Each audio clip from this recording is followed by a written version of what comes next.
Hello, this is Erica Qualey. Today I'll be making these paper orb ornaments. You will need to have a variety of heavyweight patterned paper, a hole punch, a pair of scissors, a pencil, a glue stick, and if you have one, an oversized circle punch. This isn't necessary for the project, but it does make it go quicker if you have one. To begin today's project, you will need to cut out a series of circles. I would recommend using cardstock weight paper and use a variety of colors and patterns. It's really fun to make these out of recycled holiday cards, but really any colorful paper that has variety will do. I have a series of paper here, just a collection that I had that I cut some circles out. And there's no definite size that the circles have to be. You just need to make sure that they are all equal in their size. So I have this hole punch that I use to cut mine out, which is 1 11/16 inches across, and that works great. I wouldn't recommend going any smaller than 1.5 inches or 1.25 inches. Once it gets kind of really small, it can get to be kind of a tedious project. So I would stick to 1.5 inches or bigger, and you can use scissors to cut these out. They don't have to be exactly perfect, but you want them to get it as perfect as you can. So definitely find something around the house that is a circle that you can just sit down on paper and trace around before you cut. Unless you have one of these hole punches, which definitely makes this project much faster. You'll need to cut out 10 to 20 circles to start with. This project is a free-form project and there's no set number of circles that you really need, but I would say a minimum of 10 to create sort of a flat orb, and then you can build on from there to create any shape you want. I like to use a variety of papers, so there's sort of mismatched colors and so forth, but they're going to be beautiful no matter what kind of variety you've chosen or a pattern that you may be choosing. So have fun with this and be creative and just use whatever catches your eyes for paper. So once you have all of your circles cut out, you will need to make a template for yourself. So when you're cutting out your circles, make sure you cut out one extra circle to use as a template. So I have plenty of circles here cut out, so I'm going to go ahead and grab one, and what we're going to do is we're going to fold 3 sides of this circle over, so the circle is actually going to turn into a triangle, and what we want to do is to create 3 equal flaps. So to do that, I'm going to turn this over so it's upside down, and what you're going to do is you're going to fold your circle in half. So I'm going to go ahead and try to be as precise as possible. Again, this project, things don't have to be exact, but it works best if you can get it as close as possible. So once I fold it in half, I'm going to open it back up, and I have that crease line there, and now I'm going to fold it in half the other way, so I'm making an X in my with my circle. And I'm taking care when I fold it in half to line these 2 crease points together. So so this will be the center line, and then this will be the center line, and it will be 4 right angles there. So here we have it all lined up. So a good crease there, and then open it back up again. So now you have your middle point of your circle.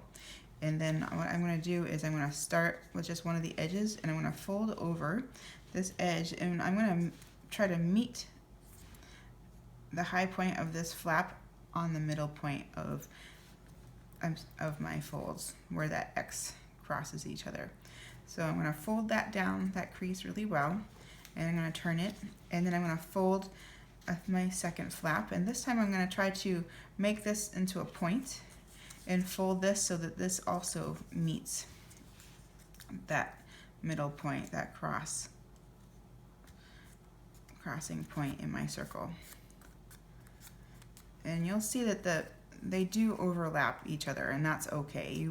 That's what you want to have happen. And then I'll fold my last flap over, and you should have 3 fairly equal sections of your circle here.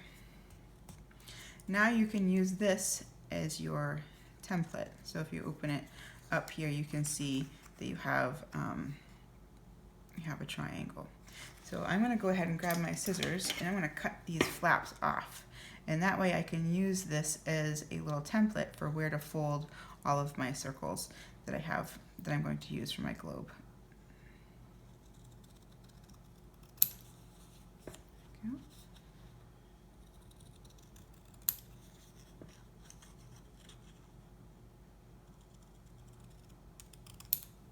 we go. There is my template. And now I am going to grab my pencil. Don't need my scissors anymore. And I will show you what we're doing. We're going to do exactly the same thing that we just did, except this time we'll be using our template. So I'm just going to lay that template on the circle and mark it quickly.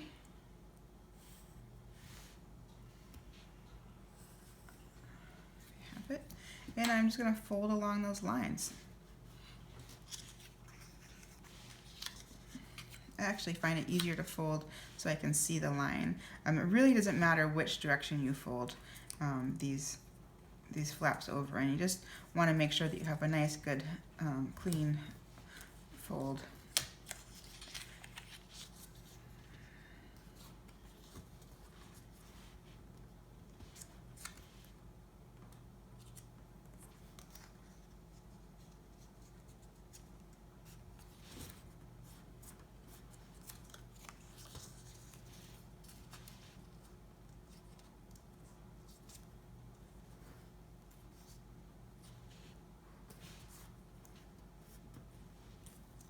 There. Just like that, I have my 3 folds, my flaps, and each of these circles is going to be a little building block in my orb. So I'm going to go ahead and fold a whole variety of these, and I'm going to start with, I'm going to do 20 pieces. Once I have them all folded, I'll be back and I'll show you how to start assembling them. I've folded my 20 circles. So they all have 3 equal flaps, and now I'm going to begin assembling them. All you're going to need to have to assemble them with is just a simple glue stick. You don't need anything fancy. You can use a glue gun or tacky glue or whatever you have around will work fine.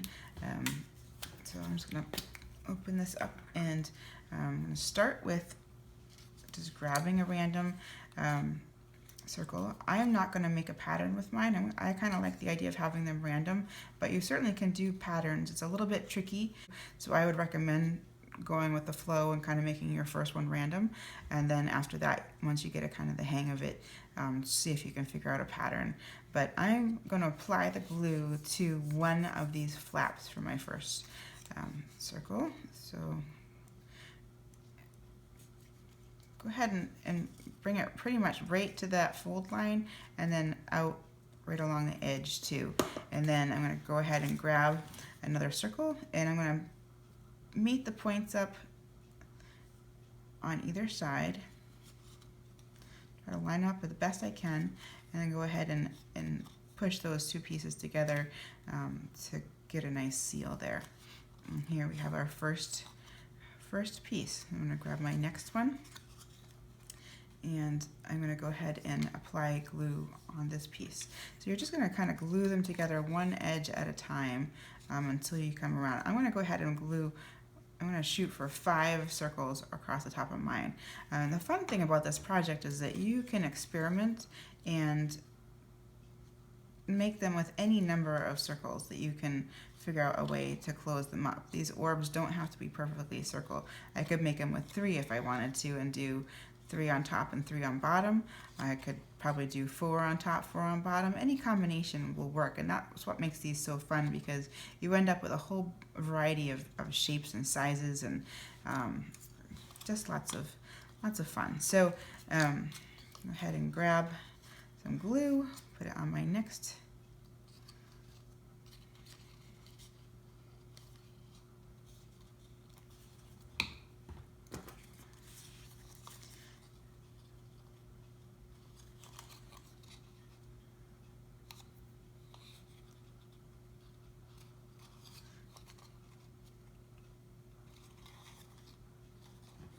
and I could stop here, But I'm going to open mine up a little bit more and squeeze one more triangle in there. So I think I'll try to use maybe, I'll use a polka dot in here.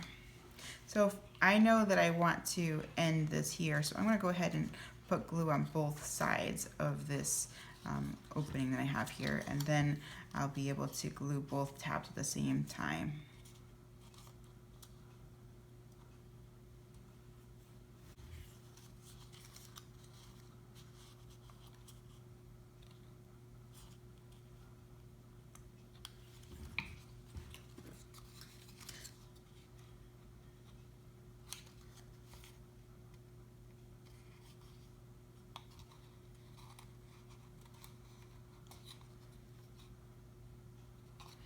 I have my top completely assembled with my orb, and now I can start moving towards building up my middle, my next step. So just the same as before, I'm going to grab some glue, pick a tab, apply some glue to it, and then grab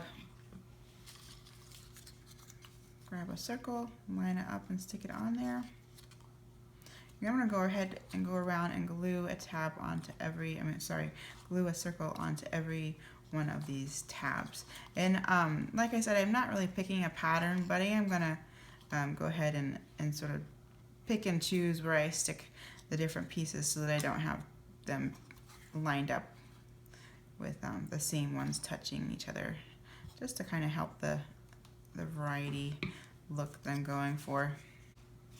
And I've made my way all the way around, and if I wanted to, I could glue these all together and make sort of a short, squat orb if I wanted to.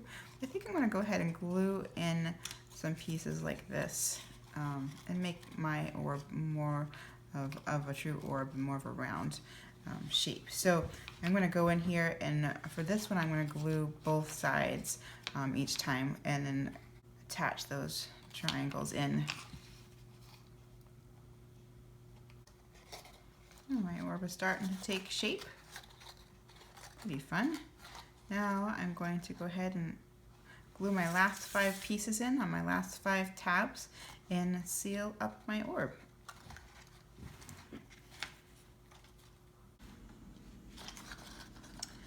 There you go. If I glue these last pieces together, and I will have a complete orb. You could also open these up and glue more in between and get sort of an oblong oval orb. Make it long and skinny.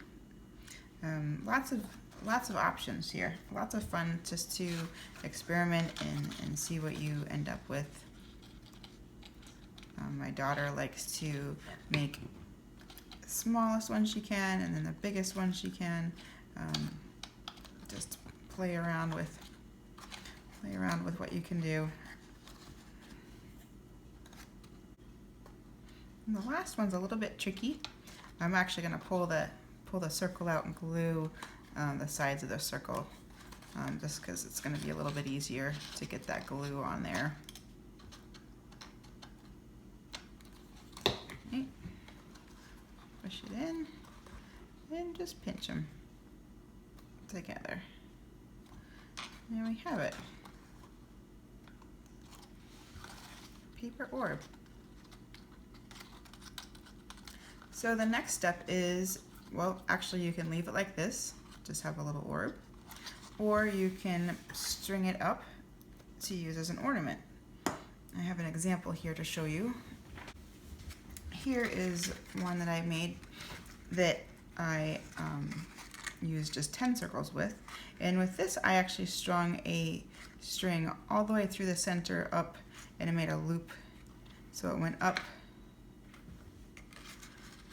and then back down through, and I just threaded some beads on it and knotted it just to kind of give it a more finished look. You could also add a tassel to the bottom of it. This is a little bit tricky. If you have a long, like a darning needle or upholstery needle, you can thread that up through, or a really small crochet hook that could fit up through. But essentially what you're trying to do is just to, where these connections are, just pick you know, ones across from each other.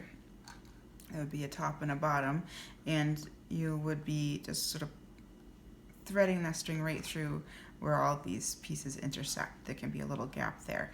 Another option for you that's a little bit easier is just to grab a hole puncher and go ahead and on any of these, whichever you decide you want to be the top, you can come in on one of these tabs. I would wait for it to dry, but once it gets dry, you can come in here and just hole punch a little hole, this, and then you can just go ahead and put your ribbon or string or whatever you're choosing to use right through that, and it'll hang right like that. Either way works great, and these are super fun to make and experiment with, and I hope you enjoy it.